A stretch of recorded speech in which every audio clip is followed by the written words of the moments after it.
ஈஸ்வரியை police வந்து ஸ்டேஷனில் வச்சு விசாரிக்கிறாங்க.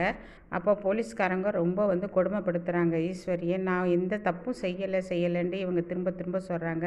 நீ பொய் சொல்கிறது தான் நல்லா தெரியுதுன்ட்டு லேடி போலீஸ் சொல்கிறாங்க. அப்போ வந்து என்ன சொல்கிறாங்க, நான் ஒன்று சத்தியமாக சொல்கிறேன், எந்த தப்பும் நான் செய்யலை, அவங்கள வந்து நான் கீழே தள்ளியே விடலை அப்படின்னு சொல்லிட்டு சொல்லும்போது ரொம்ப வந்து திட்டுறாங்க, போலீஸ் எல்லாம் திட்டுறாங்க. பாக்கியா என்ன பண்ணுறாங்க, மாமனார் ஒரு பக்கம் அழுதுகிட்டு இருக்காங்க, குடும்பமே ஒரே சோகமாக இருக்குது. அப்போ என்ன செய்கிறாங்க, பாக்கியா வந்து யாருக்காவது ஃபோன் அடித்து பார்க்கணும் நம்ம அப்படின்னு சொல்லிட்டு, அது வரைக்கும் அவங்களுக்கு ஞாபகமே இல்லை பழனிசாமி சாரை பற்றி. சரி பழனிசாமி சார்கிட்ட கேட்போம் என்ன ஏதுன்ட்டு அப்படின்னு சொல்லும்போது பழனிசாமி சாருக்கு ஃபோன் அடிக்கிறாங்க. சொல்லுங்கள் மேடம் அப்படிங்கும்போது எல்லா விபரத்தையும் சொல்லும்போது சொல்கிறாங்க, இருங்க எனக்கு ஒரு நல்ல வக்கீல் தெரியும், நான் அழைச்சிட்டு வரேன், என்ன எப்படின்னு கேட்போம் அப்படின்னு சொல்கிறாங்க.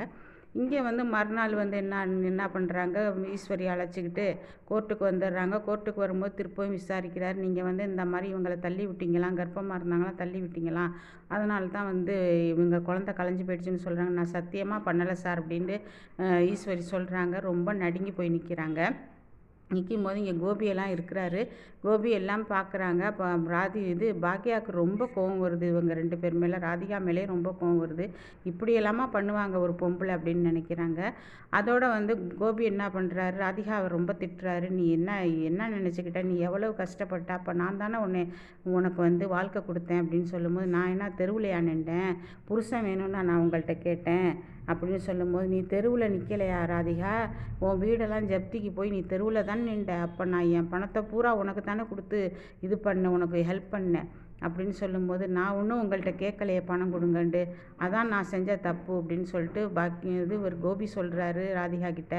அப்போ சொல்கிறாரு கோபி சொல்கிறாரு, இதனால தான் உன்னுடைய முதல் புருஷனும் ஓடி போயிட்டான் உன்னை விட்டுட்டு, நீ பெரிய ராட்சசி தெரியுமா, நீங்கள் 2 பேரும் பெரிய ராட்சசிங்க, அம்மா மகள் இந்த மாதிரி ஒவ்வொரு ஊராக போய் நீங்கள் 2 பேரும் ஒவ்வொரு குடும்பத்தை வந்து நீங்கள் வந்து ஏமாத்துவீங்களா அப்படின்னு கேட்குறாரு. என்ன கோபி பேசுகிறீங்க, வார்த்தையை அளந்து பேசுங்க, நிறுத்து ராதிகா, உன்னை பற்றி தெரியும், என்ன ஒரு தப்பு செஞ்சிட்டாங்க அம்மா, அவங்க கீழே தள்ளி விடலைன்னு சொல்கிறாங்க, உனக்கு நம்பிக்கை இல்லையா, நீலாம் ஒரு பொம்பளை அப்படின்னு திட்டிக்கிட்டே போகிறார் கோபி இதுதான் உங்களுக்கு மரியாதை, இதுக்கு மேலே பேசுனீங்கண்டா உங்களையும் பிடிச்சி உள்ளே தள்ளிடுவேன் அப்படின்னு. ஆமாம் நீங்கள் 2 பேரும் செஞ்சாலும் செய்வீங்க, எங்கள் அம்மா மட்டும் வெளியே வரலன்னு வையேன், உங்கள் 2 பேரையும் நான் கொலை பண்ணிவிடுவேன் அப்படிங்கிறாங்க. அப்போ ராதிகாட அம்மா சொல்லுது, உங்கள் குடும்பமே கொலைக்கார குடும்பம் தானே, உங்கள் அம்மா என்ன பண்ணாங்க, ராதிகாட பிள்ளைய கொலை பண்ணாங்க, இப்போ நீங்கள் என்ன பண்ணுறீங்க, எங்கள் 2 பேரையும் கொலை பண்ண போகிறீங்களா அப்படின்னு சொல்லும்போது, ஏய் நீ வாயை மூடு, நீ பேசாத சொல்லிட்டேன், நீ எதுக்கு இந்த வீட்டில் இருக்க, வெளியில் கிளம்பு அப்படின்னு, என் மக வீட்டில் நான் இருக்கிறேன், உன் மகளை கெடுத்தது பத்தாதா அப்படிங்கிறாங்க.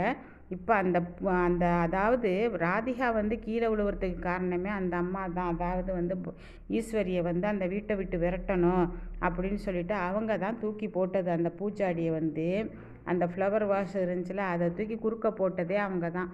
அவங்களே பண்ணிவிட்டு இப்போ எல்லா பழியும் தூக்கி அவங்க பேரில் வச்சுட்டாங்க. மனசுக்குள்ளேயே நினைக்கிறாங்க, ராதிகாட அம்மா நினைக்கிறாங்க, நம்ம பண்ணது நல்ல வாய்ப்பாக போயிடுச்சு, இனிமேல் அந்த பொம்பளை வெளியே வர முடியாது, 7 வருஷம் கொடுக்குறானோ 10 வருஷம் கொடுக்குறான்னு யோசனை பண்ணிகிட்டு இருக்கும்போது ராதிகா கேட்குது, என்னம்மா யோசனை பண்ணுற அப்படின்னு ராதிகா கேட்குறாங்க. அப்போ சொல்கிறாங்க, அந்த பொம்பளைக்கு 7 வருஷம் கொடுக்குறானோ 10 வருஷம் கொடுக்குறானு, ஏம்மா நீ வேற இந்த இதுக்கெல்லாம் இப்படி பண்ணிட்ட, இப்போ பார்த்தியா என் மானத்தை கப்பலில் ஏற்றிட்டு போயிட்டார் அந்த ஆள் அப்படின்னு சொல்கிறாங்க. தலையாக அடிச்சுக்கிறாங்க. கோபி என்ன பண்ணுறாரு, ஒவ்வொரு வக்கீல்கிட்டையா கேட்குறாரு, இல்லைப்பா அவங்க ஸ்ட்ராங்காக இருக்கிறாங்க, ஒன்று உங்கள் ஒய்ஃப் வந்து சொல்லணும், ராதிகா மேடம் வந்து சொன்னால் தான், இல்லை இவங்க காரணம் இல்லை அப்படின்னு சொன்னால் தான் அவங்க வெளியே வர முடியும், இல்லாட்டி வர முடியாது அப்படிங்கும்போது கோபி திரும்பவும் வந்து ராதிகாட்ட வந்து பேசுகிறாரு, இங்கே பாரு ராதிகா, உங்கள் அம்மாவை கேஸை வாபஸ் வாங்க சொல்லு, இல்லாட்டி உனக்கு எனக்கு எந்த விதமான தொடர்பும் கிடையாது அப்படின்னு சொல்லிட்டு சொல்கிறாரு. என்ன சொல்கிறீங்க கோபி அப்படின்னு சொல்லும்போது, ஆமாம் உங்கள் அம்மா வாபஸ் வாங்கினா மட்டும்தான் எங்கள் அம்மா வெளியே வர முடியும், எங்கள் அம்மா வெளியே வரணுண்டா உங்கள் கையில் தான் இருக்குது, உங்கள் அம்மா வந்து கேஸை வாபஸ் வாங்க சொல்லு, இல்லாட்டி உனக்கு எனக்கு எந்த விதமான தொடர்பும் இல்லை, நான் வந்து டைவர்ஸ் கொடுத்துருவேன் அப்படின்னு சொல்கிறாரு. இதை கேட்டுட்டு மையு என்ன பண்ணுது, ராதிகாட மக, ஏன் மம்மி அப்போ நம்மளை வந்து டாடி விட்டுட்டு போயிடுவாங்களா அப்படின்னு கேட்குது.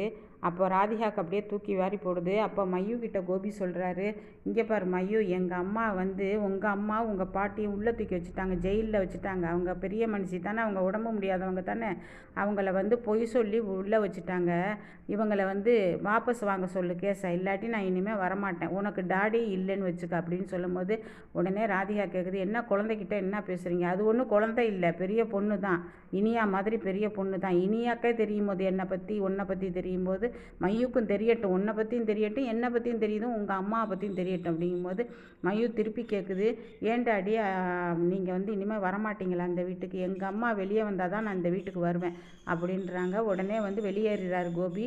இங்கே மையு வந்து ராதிகா கிட்ட கேட்குது, முதல்ல அந்த அப்பா இருந்தாங்க, அந்த அப்பாவது வந்து சும்மா சண்டை போட்டாங்கம்மா. இப்போ கோபி அப்பா வந்து எந்த சண்டையும் போட மாட்டார், என் மேலே ரொம்ப பாசமாக இருப்பார். இப்போ அவரையும் வெளியேற்றுறீங்களா நீங்கள்? ஏம்மா இந்த மாதிரி பண்ணுறீங்கன்ட்டு மையு வந்து அவங்க ராதிகா கிட்ட கேட்குது. அதுக்கு ராதிகா அப்படியே திருத்துன்னு முழிச்சுக்கிட்டு நிற்கிது. உடனே அம்மாவை பார்க்குது. நீ போனால் போட்டு விட்றி அப்படின்ட்டு அவங்க சொல்கிறாங்க. ராதிகா வெளியில் வருது. அப்போ ராதிகா வெளியில் வரும்போது பக்கத்து வீட்டுக்காரவங்க, என்ன ராதிகா உனக்கும் உன் வீட்டுக்காரருக்கும் எதுவும் பிரச்சனையா? அவங்க மாமியாரை தூக்கி நீ ஜெயிலில் வச்சுட்டியாம்ல அப்படின்னு கேட்குறாங்க. அப்படியெல்லாம் இல்லை அப்படின்னு சொல்லிட்டு இவங்க சொல்கிறாங்க. அதுக்கு இன்னொருத்தவங்க சொல்கிறாங்க, ராதிகாவுக்கு புருஷ ராசியே இல்லைன்னு நினைக்கிறேன்டி, அதனால தான் எந்த புருஷன் வந்தாலும் நினைக்க மாட்டேங்குது. மையுக்கும் ஒரு நல்ல அப்பா கிடச்சாரு, இப்போ அதுவும் இல்லை பற்றியா? பாவம், மையு தான் பாவம். இவங்களுக்கு பொண்ணாக பிறந்துட்டு யாரை அப்பான்னு சொல்கிறதுன்னு நினச்சிக்கிட்டு அவள் கஷ்டப்படுறா அப்படிங்கிறாங்க.